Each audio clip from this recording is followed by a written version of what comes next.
Hello to you. Welcome to our deep dive. I am very happy you are here today. Hello. I'm very happy to be here too. Today, we have a very special show. Usually, we look at the big world, we look at news, we look at science. Right, we look at things that are outside. But today, we are doing something different. We are not looking out. We are looking in. We are looking inside your head. Yes, we are looking at a problem that a lot of people know very well. I want to speak to you, the listener. Maybe you are in your car. Maybe you are cooking dinner right now. You are listening to us in English. That is great. It is great. But I have a question for you, a personal question. How does it feel when you have to speak? That is the big question. When you want to say hello in English, what happens? Do you feel strong? Do you feel happy? Or do you feel something else? Most people feel something else. They feel small. They feel heavy. I have a lot of papers here on my desk. We Yeah. spent weeks looking at these papers. We looked at many students. We learned about the mind. We did. We read so much. We wanted to find the answer to one big thing. Why is English so hard? It is hard. But why? I mean, is it the grammar? Is it the strange verbs? Or is it the spelling? The spelling is crazy. It is very crazy. But, we found something surprising. We learned that the grammar is not the biggest wall. The vocabulary is not the biggest wall. No, the biggest wall is not in the book. So where's the wall? The wall is in your body, and the wall is in your feelings. This is our topic today. We want to tell you what we found. And I promise you, if you listen today, you will feel better. You will understand why you stopped speaking, and you will know how to start again. I am excited. What is your job exactly? Tell the listener. I study the mind, I study how we feel when we speak, and I try to help people learn languages better. You help them feel better? Yes. I see the pain in students' faces. Yeah. I want to fix that pain. Let us jump in. I want to start with the first big thing we saw in our research. We looked at a group of students. Yes, a very good group of students. They were good at writing. They read big books. They knew all the rules. On paper, they were perfect. They got high marks on every test. But then we put them in a room. We asked them to speak to a stranger. And something bad happened. They stopped. They just stopped talking. I saw this myself. I asked many students. I met a man last week. He studied English for 5 years. 5 years is a long time. A very long time. He knows every word. But I said, "Hello, how was your day?" And he just looked at me. He opened his mouth. He opened his mouth, but no sound came out. Why does this happen? He knows the words, "My day is good." Why could he not say it? Like he was scared. Scared. But I am a nice person. I'm not dangerous. You are nice. But his brain did not see a nice person. His brain saw danger. This is the first big idea we found. Fear. We need to talk a lot about this. Many listeners might think, I am not scared. I am just bad at English. They think that, but they are wrong. It is fear. Explain this to us. What happens in the body when I want to speak English and I stop him? What is my body doing? Okay, imagine this. You want to speak, your brain sends a message, but then a stress feeling comes into your body. Like when you drink too much coffee. A little bit like that, but stronger. Your heart goes very fast. Boom, boom, boom. I know that feeling. It feels like my heart will jump out. Exactly. Your hands get hot, or they get cold and wet. Your stomach feels bad. And your throat. Your throat closes. It feels tight. You try to push the words out, but the throat says no. This is very interesting. These are physical things. This is not just thinking. The body is doing this. Yes. It is a physical reaction. We call this the fight or run away response. Fight or run away, like an animal. Yes, like an animal. Imagine a zebra eating grass. Okay, a zebra. The zebra sees a lion. The lion wants to eat the zebra. The zebra feels fear. So the zebra's very scared. The fear tells the zebra, run very fast. Or it says, fight. The fear saves the zebra. This makes sense for a zebra. The lion is real danger. Right. If the zebra does not run, the zebra dies. But we are learning English. We are not running from lions. True. But here's the problem. Your brain is old. Part of your brain is very old. It is like the zebra brain. The old brain. Yes. The old brain wants to keep you safe. Now, imagine you're in a coffee shop. You want to buy a coffee in English. Okay. I am in the coffee shop. I want a coffee. The worker is there. He is waiting. You feel nervous. You think, what if I make a mistake? What if I say the wrong word? Yes. Now, your old brain wakes up. It hears danger. It does not see a coffee shop worker. It sees a lion. Wait, my brain thinks the worker is a lion. Yes. The feeling is the same. The brain says, this is dangerous. Stop. Run away. So my heart goes fast, not to help me speak English, but to help me run away. Exactly. Your body is getting ready to run. It is not getting ready to talk. That is why we cannot remember words. Yes. This is the block. Think of your brain like a house. In the house, there is a room with all your English words. Like a library of words. The library. Words like cat, dog, hello, thank you, they're all in the room. When I am happy, the door to the room is open. Yes. You can walk in, you can take a word, you can speak. But when the lion comes, When you are scared, the old brain closes the door. Bang! It locks the door. so the words are still in there. The words are there, you did not forget them, but you cannot get through the door. The old brain is holding the door closed. Yes, it says, no, we are running from the lion. This explains so much. Sometimes I leave a conversation, I walk away, and 2 minutes later, I remember the word. Yes, because 2 minutes later you are safe, the lion is gone, The old brain goes to sleep. and the door opens. The word comes out. And you feel silly. You say, oh, I knew that word. Why did I not say it? You did not say it because your body stopped you. It is not your fault. This is so important for the listener. If you forget words, it does not mean you are stupid. Never. It means you are human. Your brain is trying to save you. Yes. But we need to teach the brain a new lesson. We need to teach the brain that English is safe. How do we do that? If the old brain is so strong, how do we stop it? We learned a few ways in our research. They are very simple, but they work very well. Give us the first one. The first one is breathing. Breathing. That sounds too simple. We all breathe. Yes, but how do you breathe? When you are scared, you breathe fast. Short breaths, like, huh. Like the zebra running. Exactly. This fast breathing tells the brain, we are running, danger is here. So if I change my breathing, If you take a long, slow breath, deep in your stomach, hold it, and let it out very slow. you send a new message to the brain. The message is, I am safe. A zebra does not breathe slow if a lion is chasing it. That is so true. If you stop to breathe slow, the lion will catch you. Right, so if you breathe slow, the brain thinks, oh, there is no lion, we are safe. And what happens when the brain feels safe? It opens the door. The word room is open. The words come back. So here is a tip for the listener. Next time you're in a shop Oh. or on a phone call and you feel scared, Do not try to push the words out. Stop. stop. Take one big breath or two. It takes 3 seconds, but it changes your body. I tried this yesterday. I had a meeting. I was nervous. I felt my hands getting hot. What did you do? I stopped. I looked at the wall. I took deep breath. And I felt my shoulders drop. And did words come? The words came. I was not perfect, but I could speak. That is a great victory. But fear is not the only thing, right? We found another thing in the research. It is a big problem. Yes. Fear is the first problem, but the second problem is wanting to be perfect. Wanting to be perfect. Wanting to be 100% correct. This is a very big trap. I want to talk about a student I saw. Her name is Sarah. Sarah is a very good student. She writes everything in a notebook. Sarah works very hard. She works hard. She studies 3 hours every day. But Sarah never speaks. Never. Never. I asked her, Sarah, why do you not speak? She said, I will speak when I am ready. I will speak when I am perfect. Oh, poor Sarah. I know many students like Sarah. Is that bad? We want to be good at English. We want to be correct. Good is fine, but perfect is bad for learning. Why? Is perfect not a good thing? No, because perfect is impossible. Even I make mistakes. I speak English every day. But sometimes I use the wrong word. I do that too.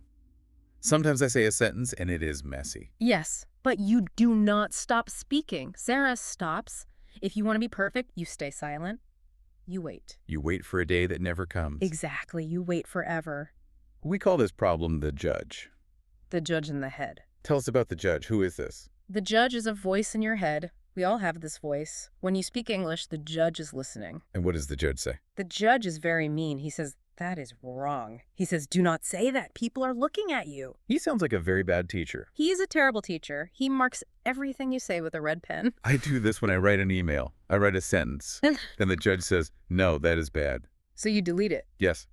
I delete it and then I write it again. The judge says, no, the verb is wrong.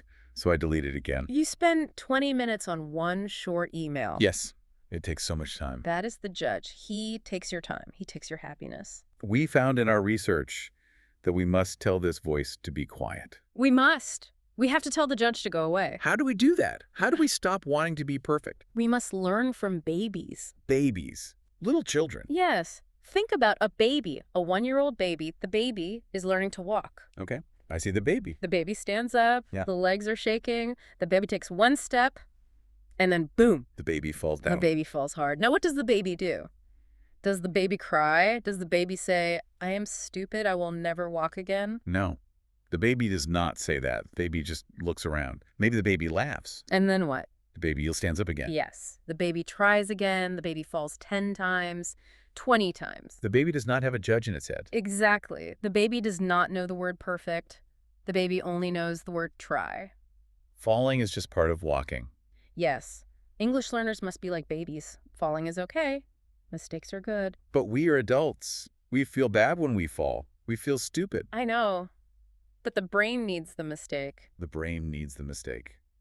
Why? Because when you make a mistake, the brain wakes up. The brain says, oh, that was not right. I will fix it next time. So the mistake is a teacher. The mistake is the best teacher. If you never make a mistake, you never learn. I always tell students, please, make mistakes. Yes, make big mistakes. Talk loud. Make mistakes loud. If a student says, he go to the store, not he goes, is that bad? No, it is talking. If you say he go, I understand you. I know you mean one man is going to the store. Yes, you are speaking. That is a success. The judge says it is a mistake, but we say it is a success. Tell the judge to be quiet. Tell the judge, I am a baby. I'm learning to walk. Let me fall. Let me fall. I like that a lot. It makes me feel free. It makes the heavy feeling go away. Okay, let us talk about another feeling. A very sad feeling. I saw this in many notes from students. What is the feeling? The loss of personality. Feeling like a different person. Yes. This is very real and very sad. One woman told me a story. She said, in my language, I am funny.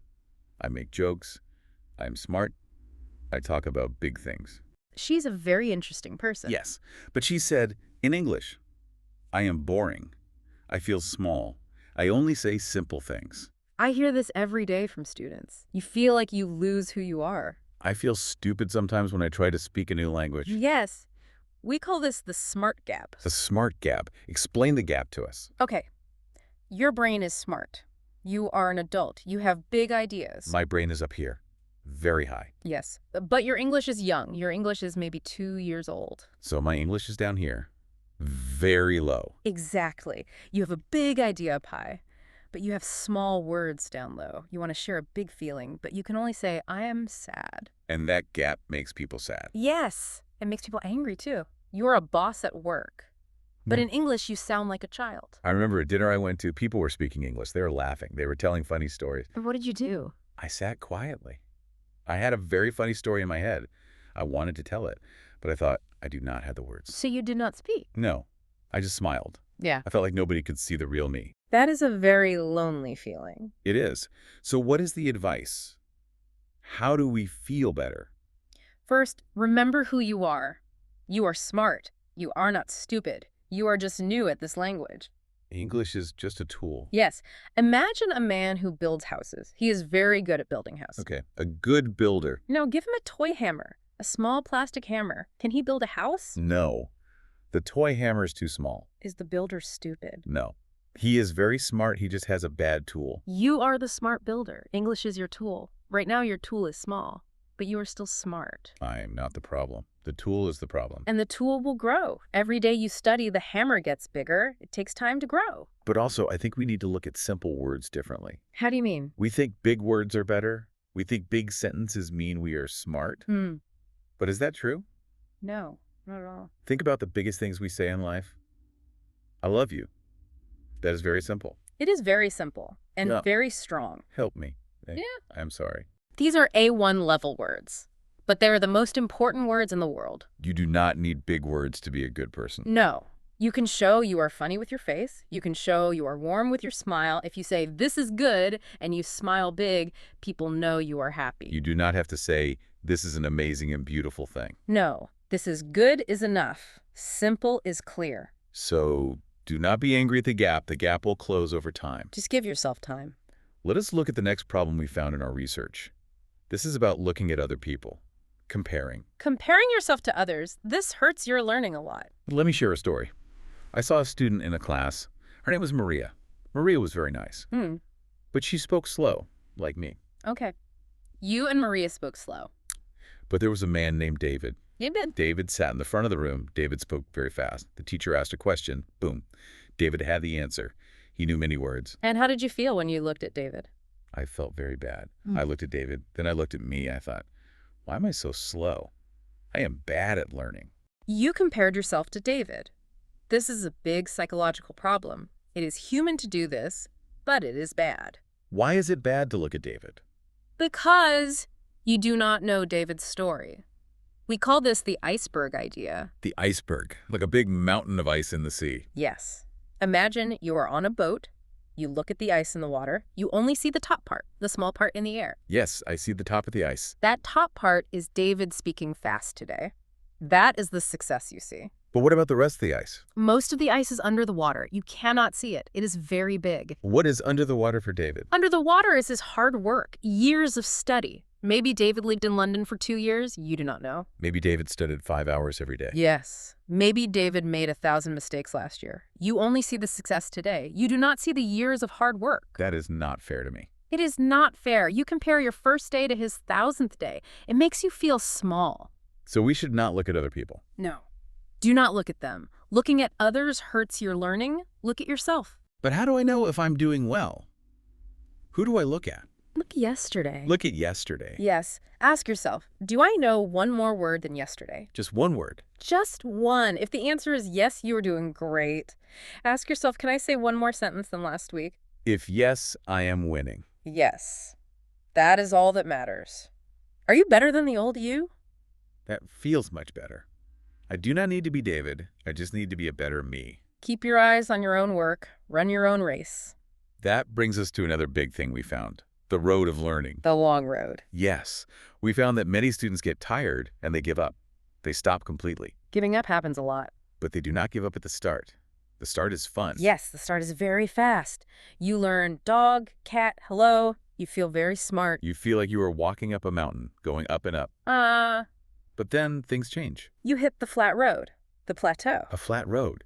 You study every day. But you do not feel faster. You feel stuck. You feel like you are not moving. This is normal. Every student feels this. Every single one. Why does this happen? I read my books, but my English stays the same. It feels the same, but it is not the same. You are learning, but you cannot see it. I cannot see it. How is that possible? Think about a plant. Think about a tree. Okay, a tree. You put a seed in the ground. You give it water. For a long time, nothing comes out of the ground. The ground is flat. So the plant is dead. No, the plant is not dead. Under the ground, the roots are growing. They are going deep. They are getting strong. I just cannot see them. Right. It is invisible work. And then one day, the plant comes up. It grows very fast. Learning English is like the roots. Yes. On the flat road, your brain is growing roots. It is connecting the words. It is hard work inside your head. So my advice from experience is do not quit. Keep walking on the flat road. Do not quit. You will go up again soon. The plant will grow. But walking is tiring. We must talk about brain tiredness. Oh, yes. The brain gets very tired. I talk to students who study for 4 hours a day. They say, my head hurts. I hate English today. The brain is a muscle, like your leg or your arm. If I run for 4 hours, my legs will hurt. They will hurt a lot. And if you study for 4 hours, your brain will hurt. And when the brain is tired, we found that feelings get bad. Yes. This is a big finding. When you are tired, the fear comes back. The sadness comes back. You feel very bad. The judge in your head gets very loud when you're tired. Very loud. He says, you are doing terribly today. Give up. What do we do when this happens? Do we drink coffee and study more? No. If your leg hurts, you do not run more. You sit down. So if my brain hurts, you stop. You close the book. You rest. just stop learning. Yes. Go for a walk. Eat some food. And sleep. Sleep is very important for learning. Why is sleep important? When you sleep, your brain works. It takes all the new words from the day and puts them in the right boxes. So sleep is part of studying. It is the best part of studying. Learning should be happy. If you are sad or your head hurts, stop and rest. Try again tomorrow. Be kind to your brain. We have talked about so many things today. Let us review what we found for the listener. That is a good idea. Number 1, we found that fear stops us. It is not your mouth. It is your mind. Yes. The zebra and the lion. When you feel the fear, stop. Take a slow breath. Open the door to the words. Number 2, We want to be perfect. But perfect is bad. Tell the judge in your head to be quiet. Remember the baby learning to walk. Mistakes are our friends. Number 3, do not compare yourself to other people. Remember the iceberg. You do not see their hard work. Only compare yourself to yesterday. Number 4, the flat road and the tired brain. Keep walking on the flat road. You are growing roots. And if your head hurts, rest your brain. This is a lot of good news. It means you can fix the problem. The answer is in how you treat yourself. Yes, you must be kind to yourself. Before we finish, I want to ask you for one last tip. Yeah. You help so many people learn. What is your best tip for the listener today? My best tip is this. Speak with your heart, not just your head. Speak with your heart. What does that mean? It means we speak to connect with people. Look at the person, smile, use your hands, show them you are happy to talk. Even if the words are wrong. Yes. Even if the grammar is bad. A warm smile and a broken sentence is better than silence. People want to connect with you. They do not want to test your grammar. No. Only teachers test your grammar. Friends just want to know you. Be kind to yourself and be brave. Be brave. That is beautiful. Thank you so much for being here today. Thank you for having me. It was wonderful. And thank you, the listener. You are just doing a hard thing. Learning a new language is very hard, but you are doing it. We are very proud of you. Keep going. Yes, keep going. But before we say goodbye, I want you to think about one question today. A question for the listener. Yes, a question for you to think about. Imagine you are not afraid. Imagine you cannot make a mistake. No fear at all. No fear. If you were not afraid to make a mistake, what would you say today? Who would you talk to? That is a very good question to think about. Think about it. And maybe go and do it. Thank you for listening to this deep dive. Have a great day. Goodbye, everyone.